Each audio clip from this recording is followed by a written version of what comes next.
আল্লাহ রাব্বুল আলামিন কোরআনুল কারীমে বলেছেন, ومن يقنت منكن لله ورسوله وتعمل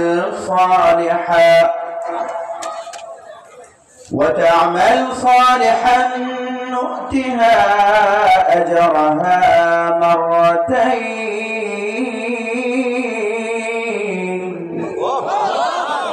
وأعتدنا لها رزقا كريما। আল্লাহ রাব্বুল আলামিন নারীদেরকে বলছেন, মান ইয়াকুনুত মিনকুন্না লিল্লাহি ওয়া রাসূলিহি, তোমাদের মধ্য থেকে যারা আল্লাহ এবং তার রাসূলের অনুগত হবে, ওয়া তা'মাল সালিহা, এবং নেক আমল করবে, নুতিহা আজরাহা মাররাতাইন, আমি আল্লাহ তাকে দ্বিগুণ সওয়াব দেব, দুইবার সওয়াব দেব। ওয়া আ'তাদনা লাহা রিজকান কারীমা, এবং আমি তার জন্য সম্মানজনক রিজিক প্রস্তুত করে রেখেছি। কে বলছে? আজকে নারীদের নিয়ে বলবো, বিশেষ কারণ আছে কেন নারীদের নিয়ে বলবো। নারীদেরকে ইসলামের দিকে টেনে আনার দরকার আমাদের আছে না নাই? আমাদের মোট জনশক্তির অর্ধেক হচ্ছে নারী। আমি রাস্তায় হাঁটতে পারি না। আজকে জুমার দিন আমার মসজিদের রাস্তায় যদি আমি বের হই, খুব সতর্কতার সাথে হাঁটতে হয়। পুরুষরা দেখলে সালাম দেয়, মহিলারা দেখলে ধাক্কা দেয়। কারণ মহিলারা আমাকে চেনে না, পুরুষরা জুমায় আসে তারা চেনে। ম্যাক্সিমাম মহিলা না চেনার কারণে বাংলাদেশের মহিলারা একদিকে ভদ্র আছে, মনে করেন যে রাস্তায় হাজার হাজার পুরুষ যাচ্ছে, চুল খোলা, চেহারা খোলা, তেমন একটা সমস্যা নেই। যেই দেখলো একজন হুজুর, সাথে সাথে ঢেকে ফেলে।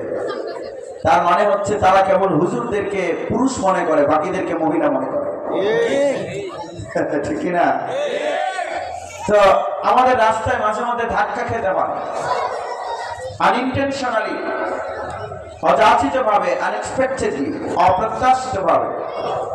এর পেছনে কারণ হলো আমরা পুরুষদেরকে কিছুটা সতর্ক সচেতন করতে পারলেও আমাদের মোট জনগোষ্ঠীর অর্ধেক নারীদেরকে আমরা ততটা সচেতন করতে পারিনি। নারীরা জুমার দিনে মসজিদে আসতে পারে না। আমাদের বাংলাদেশের বাস্তবতায় সেই সুযোগ নেই। রাসূলুল্লাহ সাল্লাল্লাহু আলাইহি ওয়াসাল্লাম বলেছেন, খায়রু মাসাজিদি নিসাইকুম ক্বারু বুয়ুতিহিন্না, তোমাদের নারীদের সর্বোত্তম নামাজের জায়গা হলো ঘরের নির্জন কক্ষ। সেজন্য যেটা উত্তম সেটাতে সওয়াব বেশি। রাসূলুল্লাহ সাল্লাল্লাহু আলাইহি ওয়াসাল্লাম উত্তম বলেছেন ওই বিষয়কে যাতে সওয়াব বেশি। এখন আপনারা বলুন, নারীদের নামাজ মসজিদে পড়া সওয়াব বেশি না ঘরে পড়া সওয়াব বেশি? বাট তারা মসজিদে যদি নামাজ পড়ে, ইট ইজ পারমিটেড। নগর এলাকায় যেখানে নারীদের অবাধ যাতায়াত রয়েছে, চিকিৎসা গ্রহণ করার জন্য নারীরা বের হয়, ওইসব এলাকায় নারীদের জন্য নামাজের ব্যবস্থা থাকা দরকার মসজিদে। যেমন ধরেন আমি চিকিৎসার জন্য উত্তরা গেলাম, আমার ওয়াইফকে নিয়ে, ব্লাড দেওয়া হলো, সময় লাগবে 11টা থেকে 4টা পর্যন্ত। 11টা থেকে 4টা পর্যন্ত কোন ওয়াক্ত নামাজের সময় যায়? আসর না মাগরিব? এটা জোরে বলুন, কোন ওয়াক্ত? তাহলে জোহরের নামাজ কি শুধু আমার উপরে ফরজ হয় না, আমার ওয়াইফের উপরে ফরজ? তার সময় মতো নামাজ পড়া দরকার না?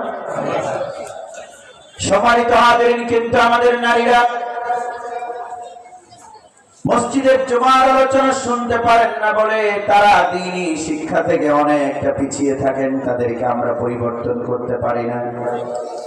আর মাহফিলগুলোতেও টপিক আমরা সিলেক্ট করে দেই না বলে, নির্ধারণ করে দেই না বলে দেখা যায় অনেক মাহফিলে সব বক্তা এমনও হয়ে যায় একই বিষয়ে ওয়াজ করেন। মাগরিবের পরে তিনি তো ওয়াজ করে চলে গেলেন, পরে এসব করে এসেছেন তিনি আরেকজন নতুন, তিনি এসে জানেন না মাগরিবের পরের বক্তা কি ওয়াজ করেছে। তিনি শুরু করলেন প্রতিবেশীর অধিকার, মাগরিবের পরেও করে গেছেন প্রতিবেশীর অধিকার।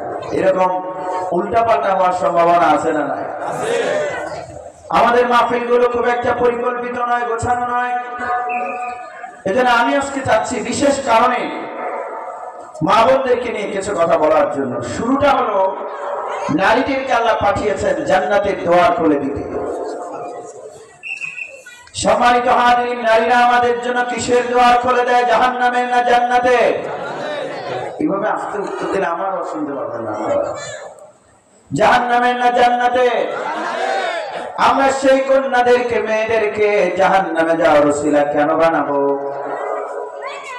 ম্যাক্সিমাম গার্ডিয়ান ছেলেদের ব্যাপারে সচেতন, তাকে মাদ্রাসায় দিতে হবে, নুরানিতে পড়াতে হবে, কোরআন শেখাতে হবে। আর মেয়েকে একটা স্কুলে দিয়েছে, মনে করছে দেখছে না, মেয়ের ব্যাপারে সচেতন নয়। সন্তান কি শুধু ছেলে না মেয়েও আছে? মেয়েকে জান্নাতে নেওয়ার ব্যবস্থা আপনাকে করতে হবে না? সম্মানিত হাজিরিন, ইসলাম নারীর জন্য পৃথিবীকে নিরাপদ করেছে। এই পৃথিবীর পরের যে জীবন, সেই জীবনকেও ইসলাম নিরাপদ করতে চায়। প্রগতিশীলরা নারী অধিকারের মোলা ঝুলিয়ে নারীর পরকালকে বরবাদ করে দিতে চায়। আমরা সিদ্ধান্ত নিয়েছি, এই দেশে 3 লাখ মসজিদ আর মাদ্রাসা থাকতে নারীদেরকে ভোগের পণ্য বানাতে আমরা দেব না। তাদেরকে সতর্ক করার দরকার আছে না নাই? প্রথম পয়েন্ট হলো, জোরে আওয়াজ করে বলবেন, মেয়েরা এসেছে, স্ত্রীরা এসেছে, মারা এসেছে আমাদের জন্য জাহান্নামের দুয়ার খুলতে না জান্নাতে। কেন আপনি মেয়ের ব্যাপারে অসচেতন থাকবেন? আমাদের পার্শ্ববর্তী রাষ্ট্র ভারতে বছরে 46 লক্ষ কন্যা শিশুর ভ্রূণ হত্যা করা হয়। কয় লাখ? 46 লক্ষ। তারা বলছে যে আনএক্সপেক্টেড বেবি, অপ্রত্যাশিত সন্তান। সম্মানিত হাজিরিন, ইসলামের কারণে নারীরা পৃথিবীতে বেঁচে থাকার অধিকার পেয়েছে। মুহাম্মদুর রাসূলুল্লাহ সাল্লাল্লাহু আলাইহি ওয়াসাল্লাম কোরআন নামক যে আলোর মশাল নিয়ে পৃথিবীতে এসেছেন। এই আলো দিয়ে পৃথিবী যদি আলোকিত না হতো, নারীরা পৃথিবীতে বাঁচতে পারত না। আপনাকে এটা প্রমাণ করার জন্য 1000 বছর আগে আরবে যাওয়ার দরকার নেই।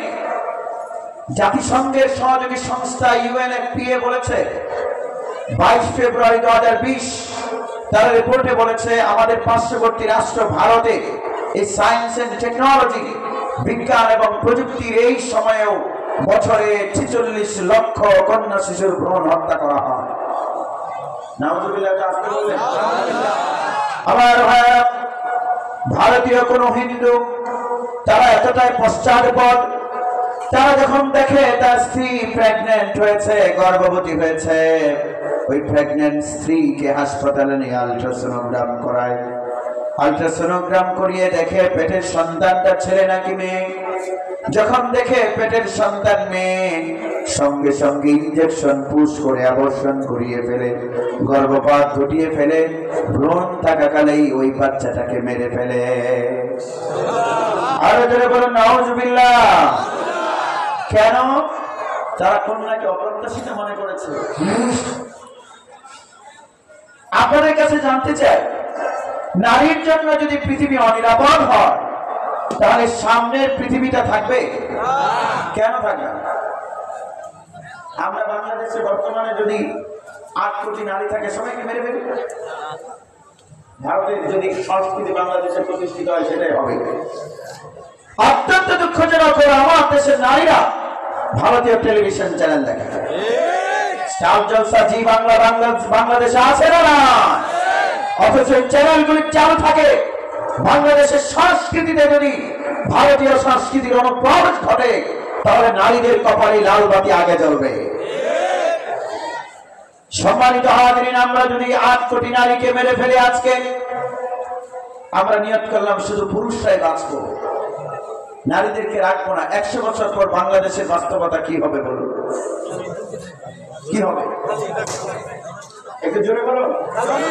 বাংলাদেশ কোন রাষ্ট্রের নাম থাকবে না, বিশাল একটা মরুভূমিতে পরিণত হবে। মানুষ থাকবে না, কারণ মানুষের প্রজনন ঠিক রাখতে হলে মায়ের পেটকে নিরাপত্তা দিতে হবে। মায়ের জন্য যদি পৃথিবীকে নিরাপদ করা না যায়, তাহলে সামনের পৃথিবীতে মানুষ থাকবে না। কারণ আপনাদের জামিয়া ওসমানিয়া 27 মুহতামিম থেকে শুরু করে সুইপার, বাংলাদেশ নামক রাষ্ট্রের প্রধান উপদেষ্টা থেকে শুরু করে ভোটার সাধারণ নাগরিক, ডাক্তার কিংবা রোগী, ইমাম কিংবা মুক্তাদি, ছাত্র কিংবা শিক্ষক, যাই হোক না কেন সবাইকে আসতে হয় মায়ের পেট হয়ে। সুতরাং মায়ের জন্য যদি পৃথিবীকে আমরা নিরাপদ করতে না পারি, সামনের পৃথিবীতে মানুষ থাকবে না আমার ভাইরা। সেজন্য আজকে ভারতে ৪৬ লক্ষ কন্যা শিশুর ভ্রূণ হত্যা করা হয়। আর আমার রাসূল মুহাম্মদুর রাসূলুল্লাহ, এত আস্তে সাল্লাল্লাহু আলাইহি ওয়াসাল্লাম বললে হবে, জোরে বলুন সাল্লাল্লাহু আলাইহি ওয়াসাল্লাম। তিনি পৃথিবীকে নিরাপদ করে গেছেন নারীর জন্য। আমার কাছে বছর ৩ আগে এক মুসল্লি এসেছে, হাতে মিষ্টির পুটুলি, রিক্সা চালায়। আচ্ছা, যেই লোক রিক্সা চালায় অন্তত ২-৩ কোটি টাকার মালিক তো হবে নাকি? হবে? আমার ভাইয়েরা চেহারা প্রফুল্ল। আমি জিজ্ঞেস করলাম হাসিস কেন? সে বলছে ওদের আজকের মেইন রোডের মিষ্টির দোকানে যত মিষ্টি আছে সব মিষ্টি আমার দখলে। আমি বললাম বোকা হয়েছে কি বল? সে বলছে আমার ঘর আলোকিত করে কন্যার জন্ম হয়েছে। টাকা নাই, পয়সা নাই, কিন্তু বুকে ইসলাম আছে, এই কারণে তার কাছে নারী নিরাপদ। আর ভারতের হিন্দুদের টাকার অভাব নাই, এরপরেও তাদের কোলে নারী নিরাপদ নয়। সম্মানিত হাজিরিন, 22 ফেব্রুয়ারি 2022 বাংলাদেশের সব পত্রিকার রিপোর্টেরও খুব মনোযোগ দিয়ে শোন। লন্ডন ভিত্তিক একটা সংস্থা নাম হলো এনশিওর মাই ট্রিপ। তারা গোটা পৃথিবীর বিভিন্ন দেশে গিয়ে জরিপ করেছে কোন দেশে নারী বেশি নিরাপদ। বিভিন্ন দেশে যাচাই করে তারা বলেছে বর্তমান পৃথিবীতে নারীর জন্য সবচেয়ে অনিরাপদ শহর হলো দিল্লি এবং কলকাতা। আর বর্তমান পৃথিবীতে নারীর জন্য সবচেয়ে নিরাপদ শহর হলো মদিনা। সুতরাং আমার মেয়ের জন্য, আমার মায়ের জন্য, আমার বোনের জন্য যদি বাংলাদেশকে নিরাপদ করতে চাই, তাহলে বাংলাদেশের দিল্লির আদর্শ নয়, মদিনার আদর্শ বাস্তবায়ন করতে হবে। জোরে বলেন আমার দেশে মদিনার আদর্শ বাস্তবায়িত হোক আমরা চাই কিনা? কে কে চান হাত তুলে দেখান। লিল্লাহি তাকবীর। আরো জোরে আওয়াজ করতে হবে, লিল্লাহি তাকবীর। কোরআন সুন্নাহর আলো, কোরআন সুন্নাহর আলো, লিল্লাহি তাকবীর। আমার ভাইরা, ওই যে ছেলেটার অন্তর নারীর জন্য নিরাপদ হয়ে গেছে, রিক্সা চালাও, কারণ কি?